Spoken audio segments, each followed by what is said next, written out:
Hello everyone and welcome to today's session. Today we'll be talking about stress management during a pandemic. This is actually a really interesting session because we did develop this one for the Ministry of Health and Prevention in the United Arab Emirates in April 2020, just at the start of the pandemic. And the request came from them because they were concerned about the emotional well-being of their employees and certainly medical professionals at the front line of the fight against COVID-19, and the ministry was looking at doing something. So this session is specifically for people to give them some ideas how to manage stress in the medium term, long term, and also in the short term. So let's start. First, a little bit of a background and a couple of words.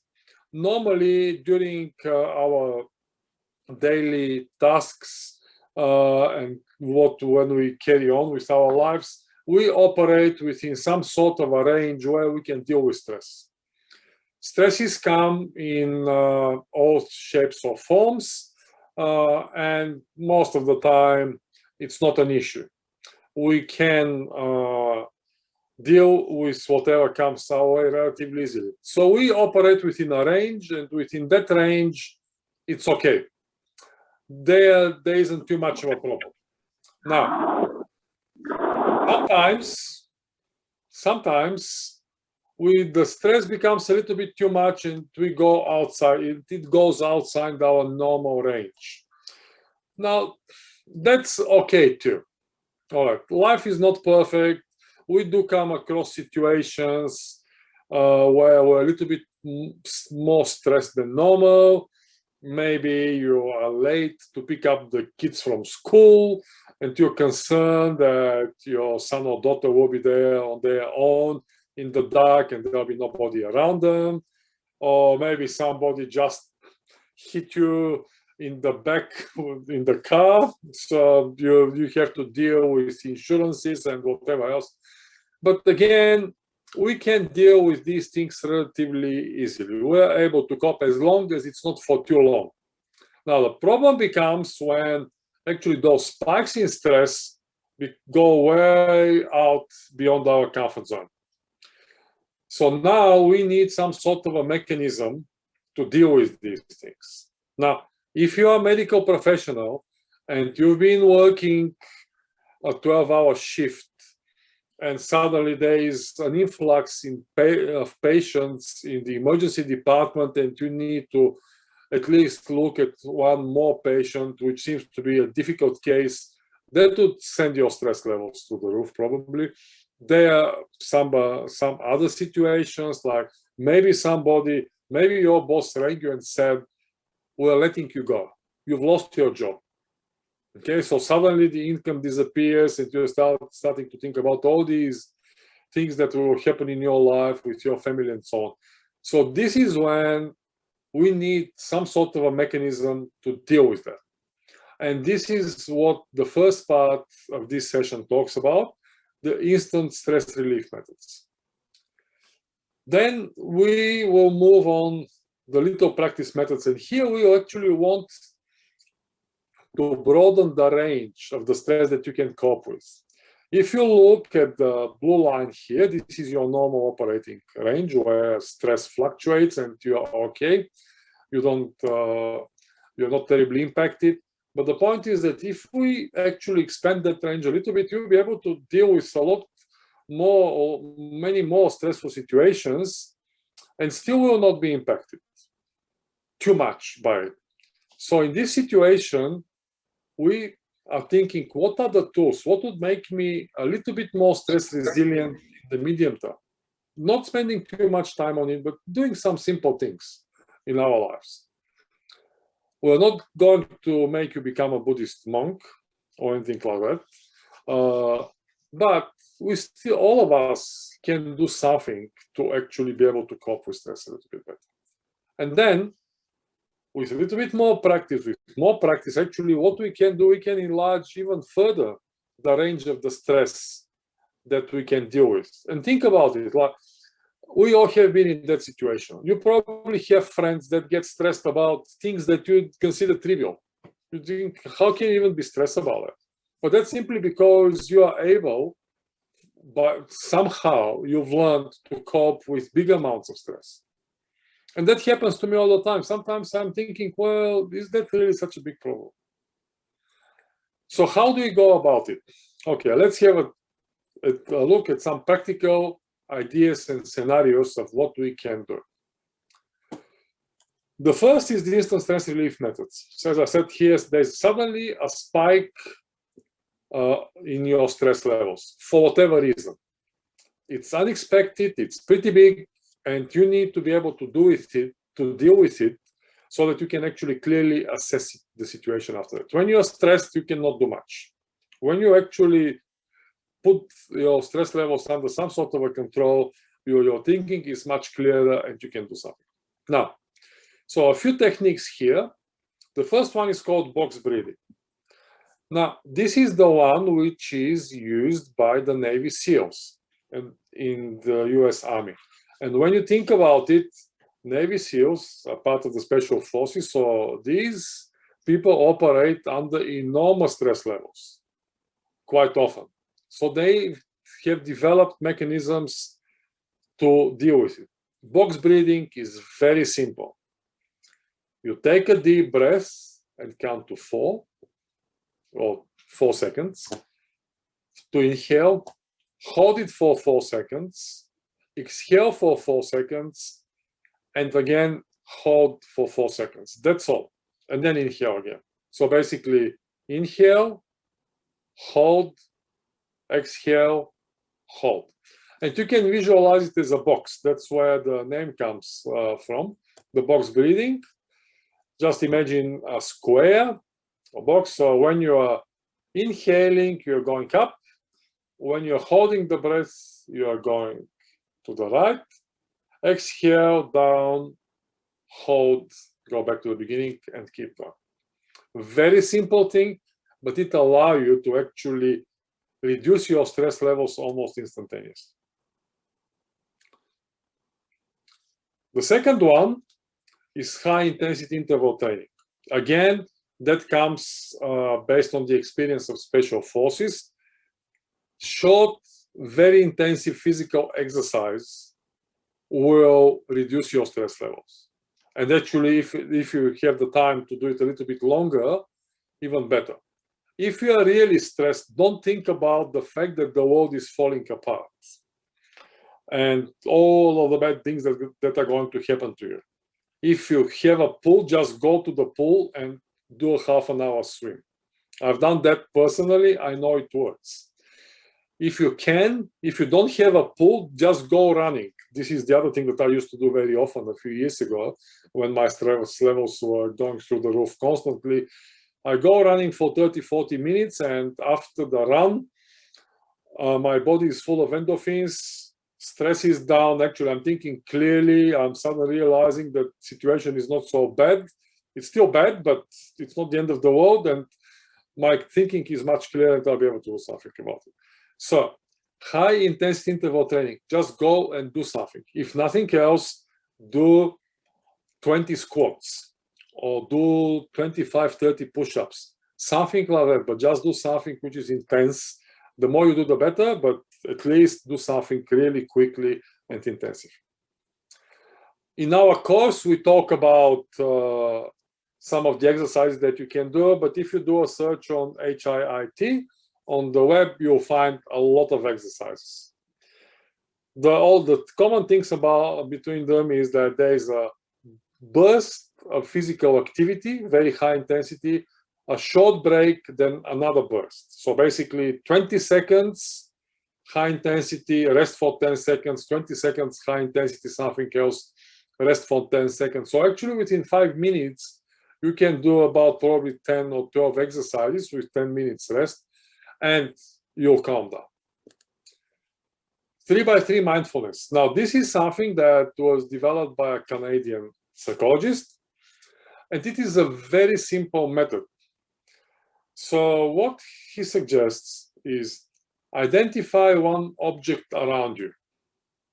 Name it and take a deep breath. Then repeat. Like, for example, right now I'm looking around me. So here's my mouse. So identify. So here's the mouse. Okay, I saw the mouse. Name it. This is a mouse. Take a deep breath. And exhale. That's all. Identify another object. I can see a pencil here. This is a pencil. Name it. This is a pencil. Deep breath. Exhale. That's all. Repeat it 3 times. Again, very effective, almost instantaneous stress relief. The other thing, and some of these things I must admit are personal. They work for some people. They don't work for everyone. Definitely works for me. Motivational quotes. If you can, just download an app. Quote of the day is one of those. There is probably a number of others. This is available on the iPhone, on the Android phones, all across all of the platforms. Download an app and just go through a couple of motivational quotes. For me personally, it works about 80 to 90% of the time. Doesn't work all the time.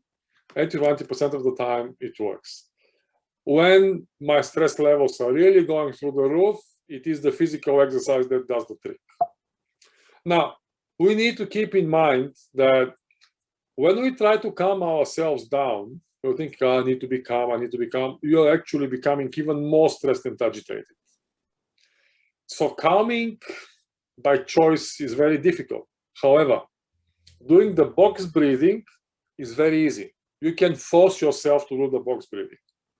You can force yourself to do some high intensity interval training for 5 minutes. You can force yourself to do mindfulness. And you can force yourself to do motivational quotes. This is the whole point of these methods here. We basically want to force ourselves. And when we force ourselves to perform some sort of a physical or mental activity, we will calm down eventually. And we'll be able to deal with the situation. So here's some motivational quotes. As I said, maybe not going to work for everyone. However, the box breathing and the high intensity interval training are guaranteed to cover probably 99% of the population and help them. So these are the techniques that would allow us to keep with sudden spikes in stress and take the situation under control. Once you are calmer, you will be able to see what's going on and come up with some sort of a solution. Now, however, as I said, the point is not just to calm down, but also to increase your stress resilience more. And this is where the next methods are coming into play. Again, they are very simple. We're not talking about rocket science here.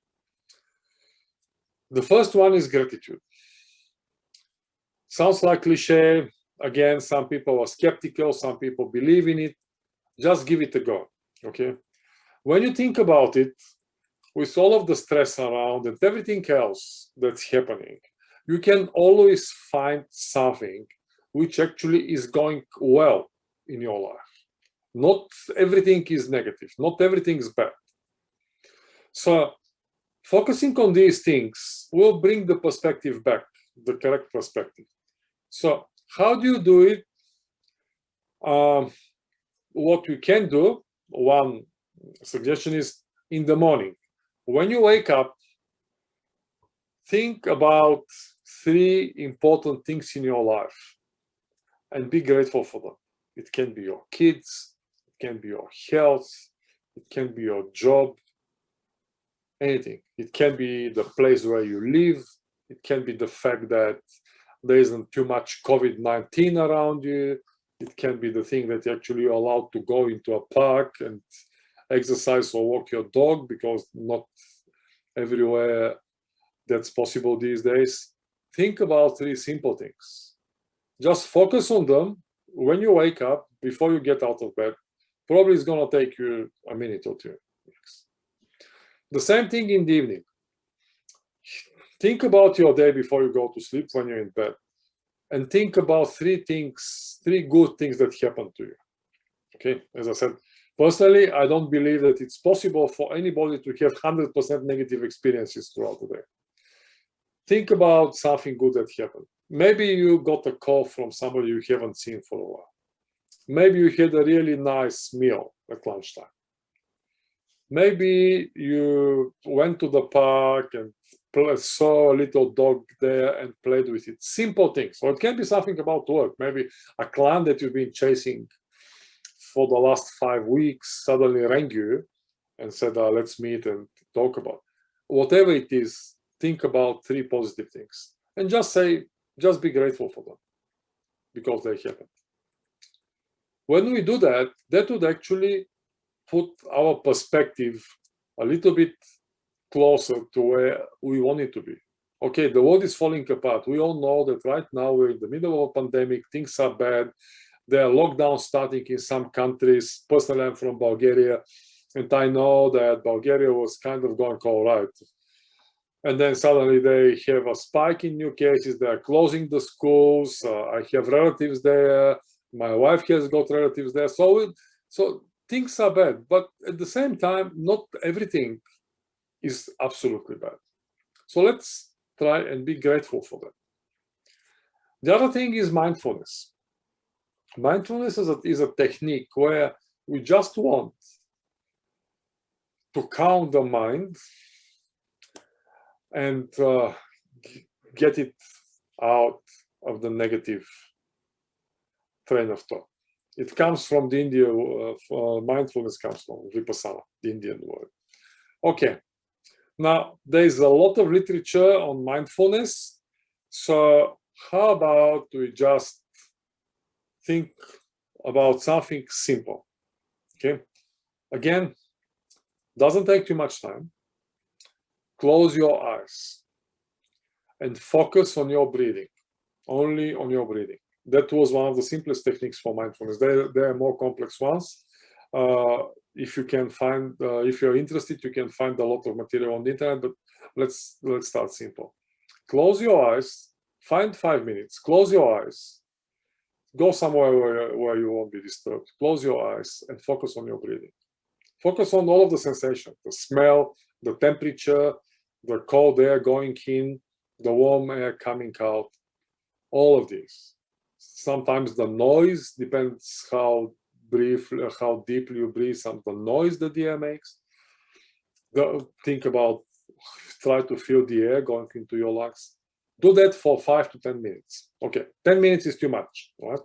Understand that. Do it for 5 minutes at the beginning. And if your mind wanders and you start thinking about your job and the money and COVID and the fact that you need to take the car for service, bring it back. Don't think too much about it. Don't get agitated or anything like that. Just bring your mind back to the breathing. Over time, you'll become better at it. And that's simple. That's all that we need to do. So sit down, close your eyes, focus on the breathing. If you know any other techniques, if you've practiced yoga, if you practice some Buddhist meditations, by any means do that. But for those of us who don't know these things, that would help us. Now, the other one, again, exercise. Try to incorporate some sort of a regular exercise regimen in your life. 2 times a week is a good start. Ideally, you want to do 3 or 4 times, but I appreciate the fact that not everybody can do it for a number of reasons. But if you can do it 2 times a week, overall, you'll feel much better in terms of your psychological well-being. Go to the gym, go to a swimming pool, go somewhere and do some exercise. Do not be a couch potato. Do not look for an excuse, okay, it's pandemic now, we're locked down, we cannot do any exercise. Even at home, even if you are not allowed to leave your house, you still can do some exercises at home. Body weight, if you don't know what, do a search on body weight exercise. You don't need to even get out of the house. There's enough body weight exercises out there that you can find on the internet. Just create some sort of a routine for 30 minutes, couple of times a week. If you do it for 3 or 4 times a week, even better. But 30 minutes should be fine. Sleep patterns. Okay, sleep's really important. We need to be rested. Okay, I know we are stressed, doesn't happen all the time. But at least there are some things that we can do. Okay, avoid reading too much stuff on your phone. Not because your mind will get agitated, that's one thing, but basically looking at a bright screen excites the brain. Okay, so you cannot really go to sleep that quickly. Try not to do it. And actually, personally, I think that, I know that TV is not recommended either, but personally, I find TV to be less of a problem for me than reading something on the phone. Again, that can be, that depends on different people, different situations, but at least avoid your phone and social media or whatever. Don't pay bills at 11 o'clock at night if you can. Okay, the bill can wait probably for a couple of hours, for 6 or 7 hours until next morning. Okay, also try to make the temperature in your bedroom not too hot. So I know people who like to sleep in very warm bedrooms. The research shows that's counterproductive for sleeping. Not too hot, not too cold. I'm not saying that you need to be freezing, but try to keep it around 18, 22 degrees, something like that. When it's too warm, it's much more difficult to go to sleep, and actually your sleep patterns are different. Eating habits, okay? Try to eat healthy. Okay, I must admit that I have a really big sweet tooth, and I'm the first person who would jump when I see a box of chocolate. In our place, I'm usually there before the kids. Okay, kids try to beat me, but I'm still quicker than them. Okay, so we're all human, right? Just the question is, don't overdo it. I know we all like comfort food, whatever comfort food is for different people, but try to eat healthy. What's healthy? Again, there's a number of the various theories. We talk a little bit more about healthy eating habits in our full course. I cannot cover everything here, but one thing, avoid carbs, eat vegetables. And by the way, one of the big mistakes, and every time I speak to people, I think that about 50% of the people are just quite surprised when they hear me, juices are not healthy, okay? Fruit juice is not healthy. That's basically it. Okay, vegetable juices are, fruit juices aren't, because they are full of sugar. Okay, I know it's fructose, it's not like lactose, but never mind. No, it's not the glucose, it's fructose, still the same thing. Okay, think about it. 1 glass of orange juice contains probably 2 or 3 oranges. The question is that personally I can drink 2 glasses of orange juice very easily. And most of us can drink a glass, no problem. But the question is that if that glass contains 3 oranges that you just drank, the juice, would you be able to eat 3 oranges? Most people cannot eat 3 oranges. Most people cannot eat 6 oranges, even though a lot of us can drink 2 glasses of juice.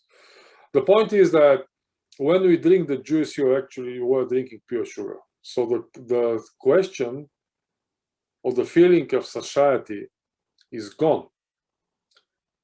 So we cannot get that feeling that the hunger's gone. So satiety is not present, and we are actually consuming much more sugar and carbs consequently than we should.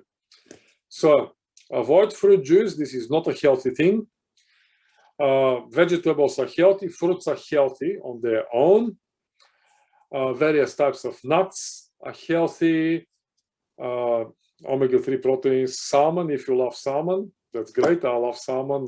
One of my daughters hates salmon. I cannot understand why. But she doesn't like it, which is a good thing, mind you, because there's less, there's more left in the house. But have a look at your eating. Again, there's a lot of theories. These are just some broad suggestions here. And then the question is, once we increase our stress resilience a little bit, can we increase it even more? Yes, we can. There are certain things that we can do in that respect. The first one is something that comes from the cognitive behavior therapy, CBT. It's been around since the 60s, so it's not exactly anything totally new. And there are certain things that we can do that would help us.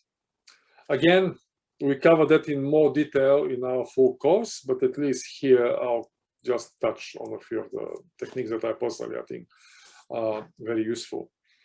Prioritize and let go. Okay, so we have all these huge to-do lists, and there's a lot of things that need to be done, and all of them need to be done at the same time, and that just sends our stress levels through the roof.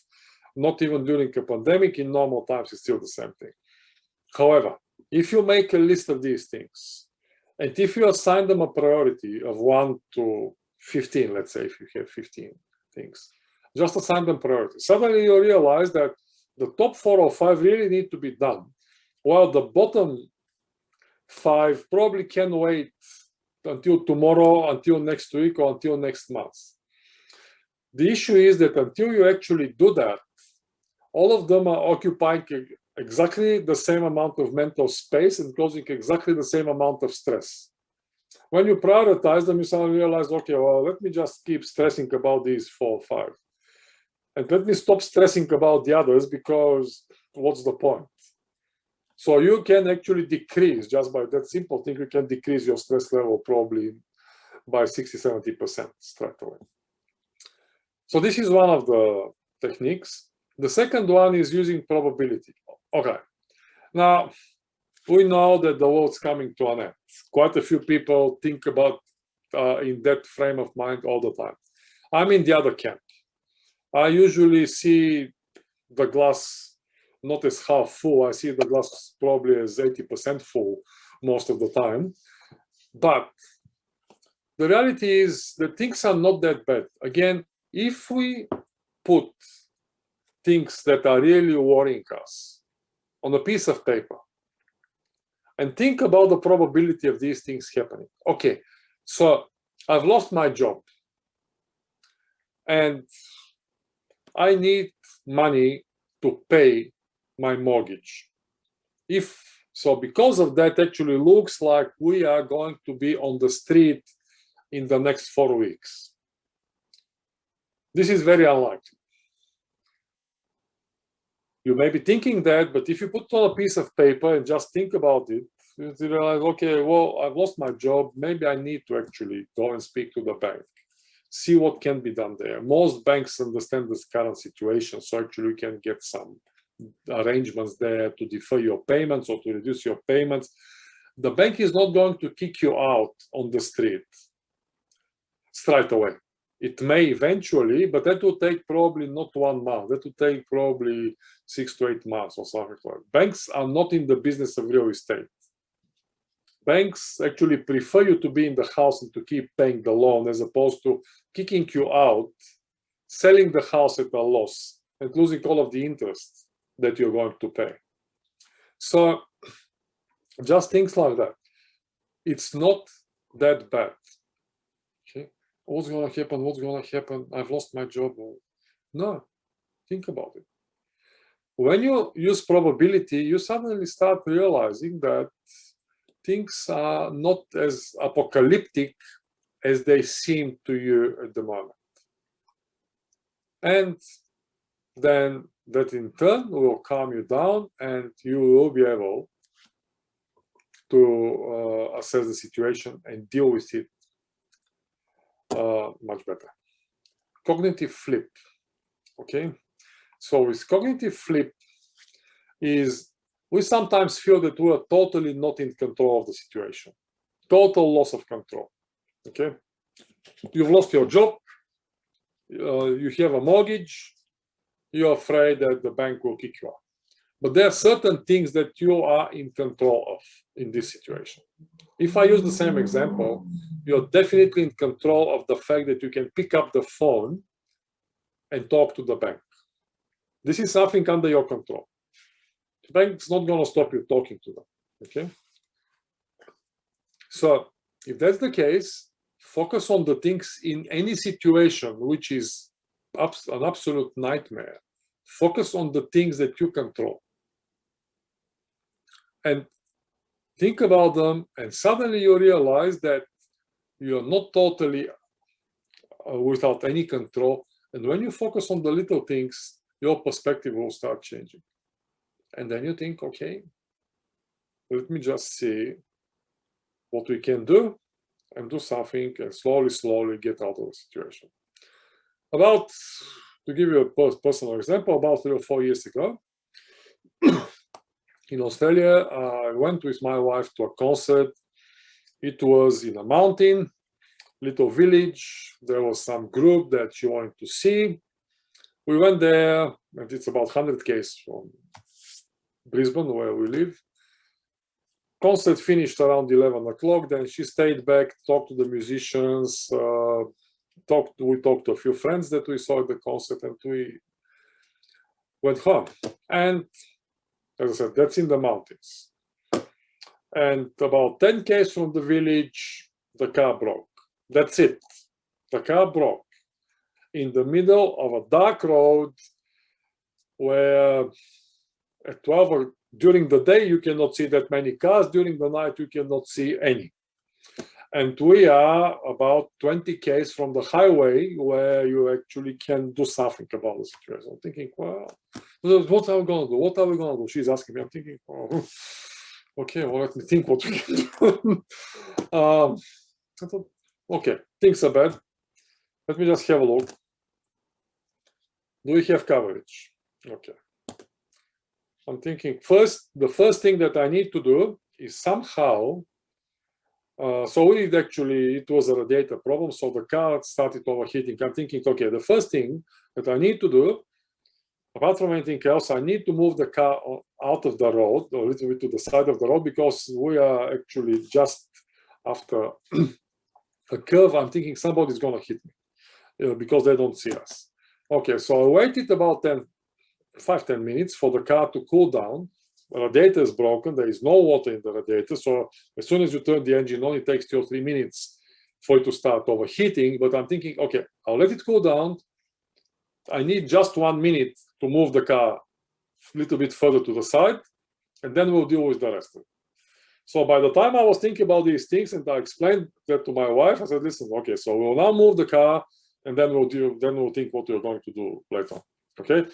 So she calmed down, I calmed down. I think, okay, the car is off the road now. Let's see if we have coverage. Yes, we do have coverage. Great. Let's ring the road assistance. Yes, we rang the road assistance. We had even mobile phones that were charged, both of them, which was good. We rang them. The person came, said, yep, okay, yeah, not an issue. Okay, we'll fix it. They told us to the village nearby, went there. He fixed the car. He said, okay, this is what's wrong, blah, blah, blah. All good. We went home. We were an hour later or hour and a half later. So instead of being home at 12:30 in the morning, we were at 2 o'clock in the morning, but nevertheless, we went home. But the point was, if I was just starting to tear my hair, which I don't have anyway, so cannot do that, but still stressing or whatever, it's not going to happen. But in every situation, there are little things that can be controlled. Just do one of them, and then the rest of it will take care of itself. Now, when we talk about stress management in terms of pandemic, it is actually also important to realize that there's also the situations in organizations where people are stressed, and we need to provide something for the organizations to be able to deal with that and help their employees. So that depends on the organization, but okay, there's a lot of people working from home at the moment. Okay, they need support. How you organize the support is a different thing. Here, for example, at MBS Academy, a couple of weeks ago, we did a team building session, just talking between ourselves about things which are not related to work, what food you like, what places you want to go on holiday, just so that people don't feel lonely.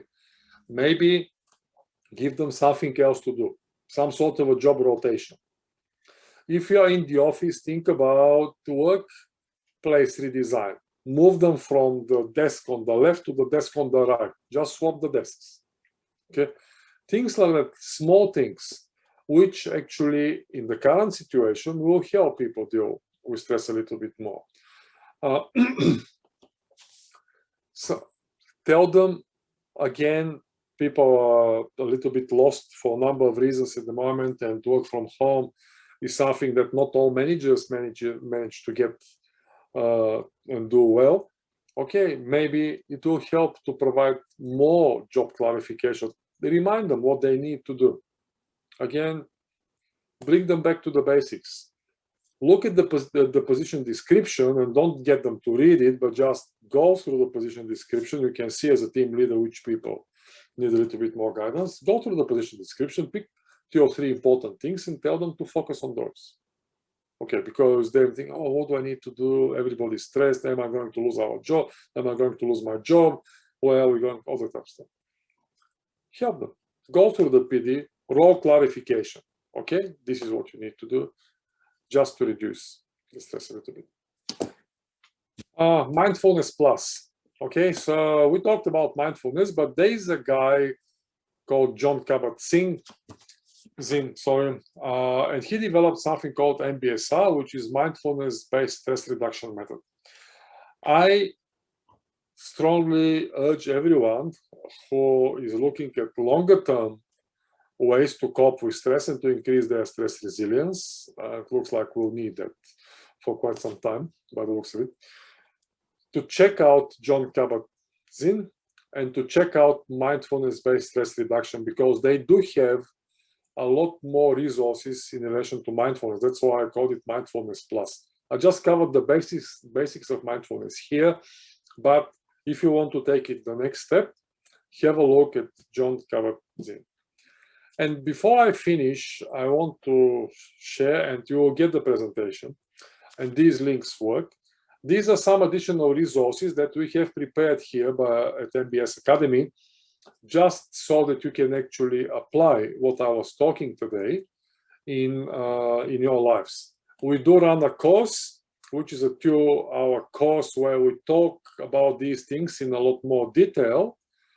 But if you're interested, when the next course is scheduled, you can check our website and you can enroll. But in the meantime, have a look at the resources and try to use some of them on your own. So this is all from me. Thank you very much for being here.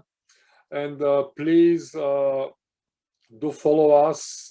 These are the ways to connect with us. Email, web, we're very active on LinkedIn, as you've probably noticed already. And we would like to hear from you. So thanks a lot, and I'll see you soon.